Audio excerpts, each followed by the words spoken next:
Remue ménage. Remue ménage.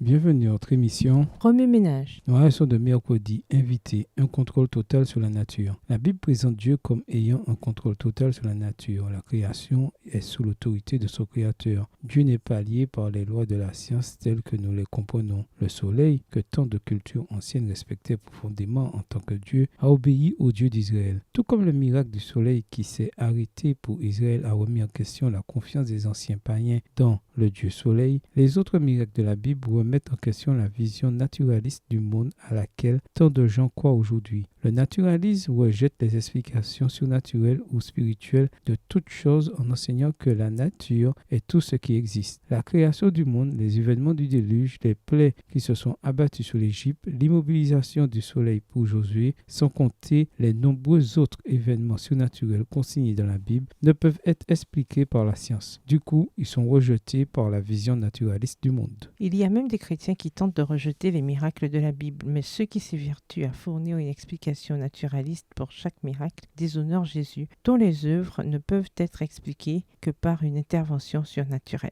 Jésus a guéri les malades, rendu la vue aux aveugles, rendu l'ouïe aux sourds, purifié les lépreux, calmé la tempête, marché sur l'eau, nourri des milliers de personnes à partir du repas d'un garçon et ressuscité des morts. Ces miracles constituent une preuve importante de l'origine céleste du Christ et ne laissent aucune excuse à ceux qui le rejettent. Jean 3, le verset 2, Jean 6, le verset 36, Jean 14, le verset 11.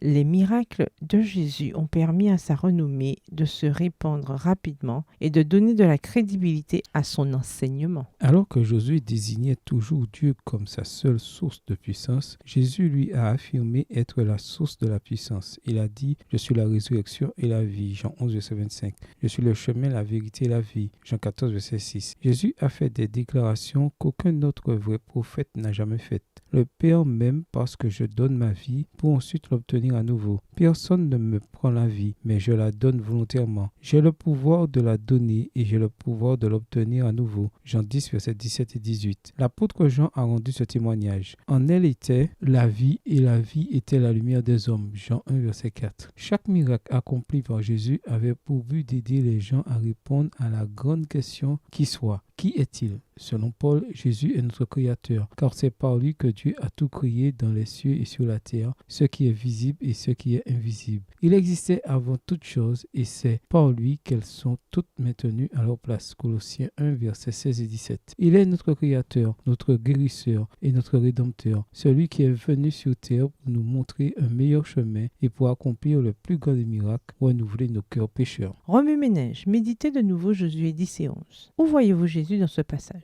Comment ce que nous croyons sur la puissance de Dieu influence-t-il sur notre compréhension de l'Évangile? Que vous dit Jésus par ce passage? En quoi voyez-vous Jésus différemment ou le voyez-vous de nouveau? Comment réagissez-vous en voyant Jésus de cette manière? Au revoir. Et à demain si Dieu veut. Remue ménage. Remue ménage.